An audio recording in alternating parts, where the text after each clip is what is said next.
Hey everyone, Brendan Snyder here. How are you? Thanks so much for joining me, and welcome to a special review for Led Zeppelin frontman Robert Plant's brand new album, Saving Grace. It's his 12th solo album and first in 8 long years. This is with his new band, also called Saving Grace, which is where the title comes from. Just came out on Friday, September 26th of 2025. I'll do a full review, unboxing, get into the whole thing here in just a bit.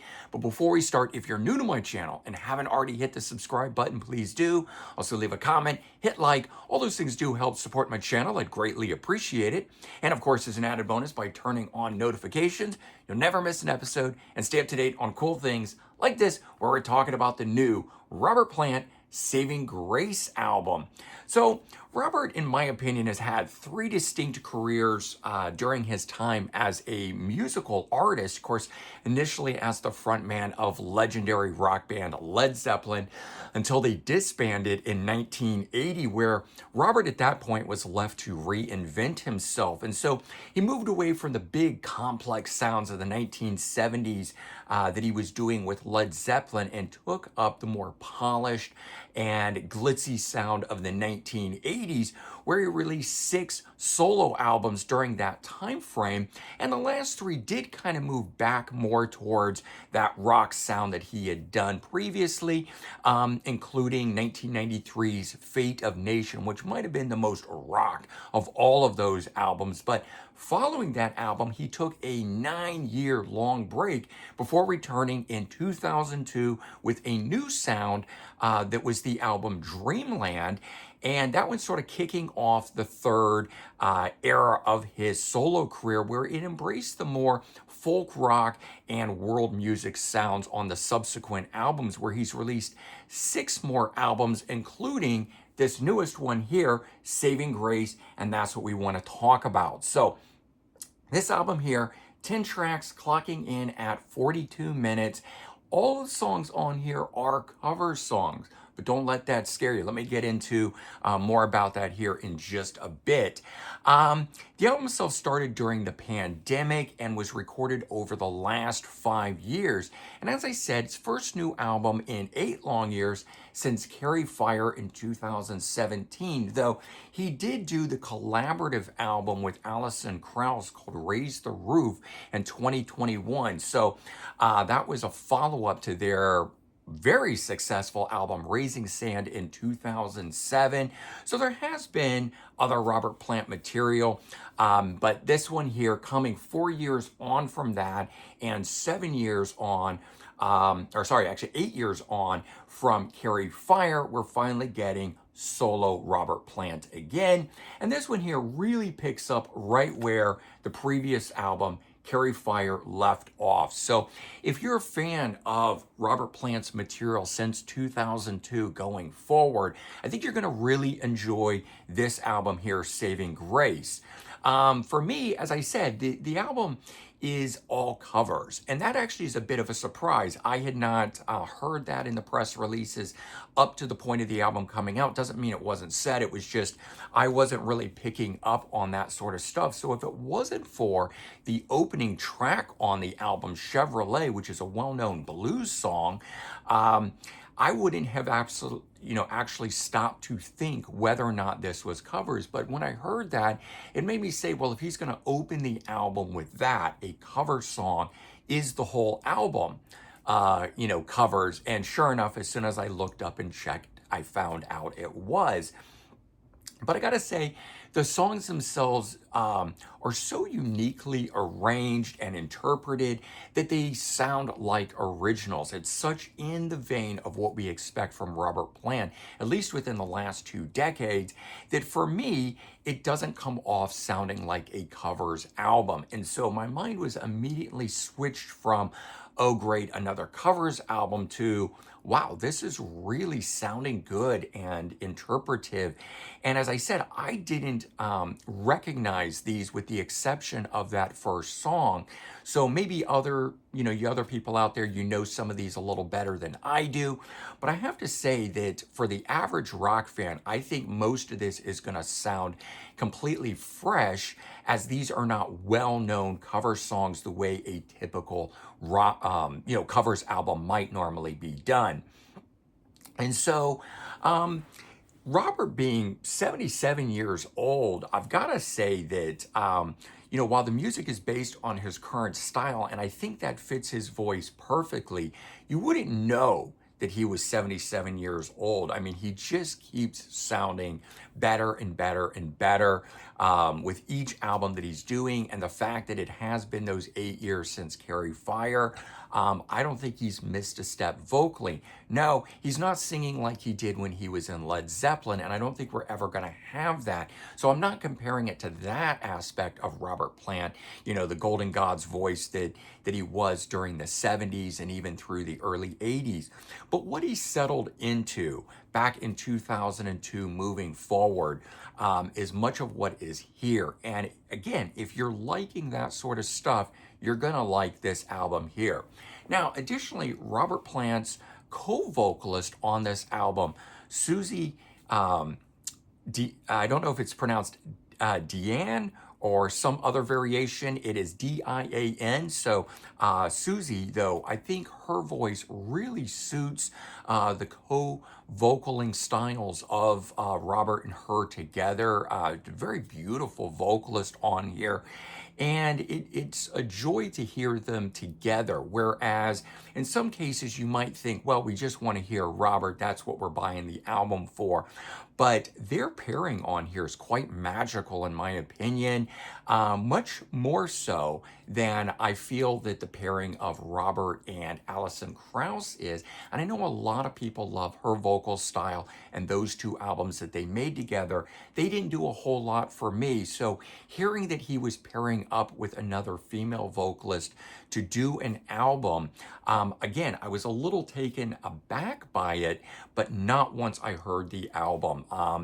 If you add in then the phenomenal musicianship from the rest of the band on this album, the album itself hits all kinds of high points throughout, and there's some really amazing standout performances from those musicians. Tony Kelsey, who's on guitar, does a phenomenal job on here, but I think it's Matt Worley on banjo that really adds something to this album. His performances on here grab me each and every time. We also get Barney Morse Brown on cello, which again really adds something unique to each of the songs that are here, and then Ollie Jefferson on drums, which adds in the different beats and sounds of that more world music style percussion and everything. But all four of them together, along with Susie and then Robert, really make this album much more, it's equaling more than the sum of the parts type of thing. So let's move in and talk about some of the standout songs that are on the album. And normally I wouldn't do this necessarily for cover songs. Had they been originals, I would talk about them more in that regard. But these, as I said, are such interesting interpretations that I think they warrant this. So track 2, As I Roved Out, is a traditional song, currently my favorite from the album. It has something magical about it. The song is both immediate but ethereal at the same time. Really standout performances from each of the members on here, kind of each one being shown in all of their glory. You get to feel each artist as part of this, but then again, adding up to much more than just their individual parts. Track 3, It's a Beautiful Day Today. This is a Moby Grape cover, and I'm familiar with the band Moby Grape, although this particular song didn't immediately jump out recognizable as that. It's a beautiful, wistful song. The sparseness of it, though, allows for the fantastic harmonizing of Robert and Susie to really jump out and be the focal point of the song here, maybe even more so than other songs on the album. And then track 7, Higher Rock. This one here is a cover of a Martha Scanlon song, and it really allows Susie to shine because she takes lead on this, and where Robert actually is supporting her for the most part on the song. And it's kind of an interesting twist, but having this happen at track number 7, which is 3/4 of the way through the album, it's kind of like you've been waiting for this the whole time, because Susie's vocal performances are equally as good, if not as mesmerizing as Robert's, to the point when it actually actually happens. You didn't know you wanted it, but as soon as it happens, you're so glad that you got it. And I'm glad that they set that up and had her take the lead on it because it is such a reward to hear it at this point in the album. In track number 9, Everybody's Song. This one here is a low cover. I'm not familiar with the band. Again, maybe some of you out there are, but it's maybe the most upbeat and closest thing to a rock song on the album. Absolutely fantastic. Musically, there is so much happening on this song, additional to the fantastic vocals that are already there. Hearing everyone again together in their element, standing out, doing what it is that they do to make this song bigger than it is. It's just an absolute joy to listen to that song. So let's go ahead and take a look at the album. We've got a buffalo on the cover, not entirely sure what that is representative here, but it does offer sort of the idea of what you're getting, and it is that more folk sounding stuff. It is that sort of adding in, whether you want to call it, a country vibe, a folk vibe, a Midwestern vibe, but it's got the banjo and it's got the cello and it's got other instrumentation in it. So it's actually very fitting in terms of putting you in the right headspace when you're looking at it. As I mentioned, the band name is Saving Grace, and that's how he chose to name the album. So instead of calling it Robert Plant and Saving Grace, which is how they're billed when they're live, he's just calling the album that. But Susie does get her name billed on the album as well. She's certainly deserving of it with the amazing job that she does. But there's our album art on this thing, and then we get the band members and their pictures on the inside of this. We do get a small little booklet. It's not much with it. Nice paper, though, on it. It is a flat, little thicker than the average thickness of paper, so it's a little bit more durable there. We don't get all the lyrics on here. I don't know if that's because they weren't allowed to reprint some of them. Maybe they only reprinted the traditional ones, but we do get a few of the lyrical songs reproduced. In fact, if I look at this, it's only 3 of the songs on here that are included, but all in all, very cool. Just nice to get those pictures here, although I would have liked some extra pictures inside the booklet. And the CD itself is just in the back side of this here. No sleeve or anything like that. And there you go. It's on None Such Records, which is a division of Warner Music Group, by the way.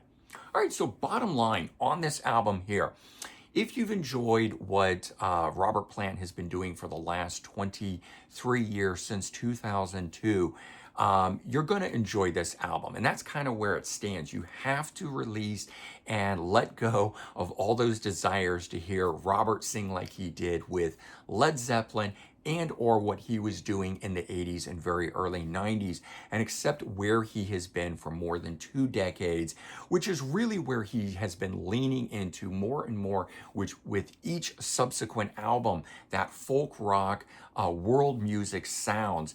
And that's where this lives. And it really kind of shows up on those traditional covers that are on here, more so than the ones that are from active bands. But despite not featuring any newly written material, which I have to say was a bit of a bummer when I found out that new album after 8 years, but we're not getting anything newly written. And I do hope that an album has been worked on. Maybe we will see it in short succession next year or the year after. I don't know. Complete speculation, of course. But despite it not having any newly written material on here, the covers that were chosen for this and the interpretation of them and how it is that they are being performed with that amazing musicianship on here really makes each one feel like a unique piece of music, and was a surprising listen for me, really blowing all my low expectations for this album out of the water and really making it take the place of being a great album in my mind. And therefore, I would completely recommend checking this album out if you're a Robert Plant fan or want something that just is absolutely amazing vocally and musician wise. This would be an album for you to go check out. So there you go. That is my review for the Robert Plant Saving Grace new album. If you have chosen to give it a listen or picked it up yourself, I'd be curious for your take on it as well. Weigh in, leave your comments in the description about the album. I'd love to have a great conversation with you on it. Otherwise, go check it out. I think you'll be pleasantly surprised with how good it is. All right, everyone, take care, have a good one, and I'll talk to you real soon. Bye-bye.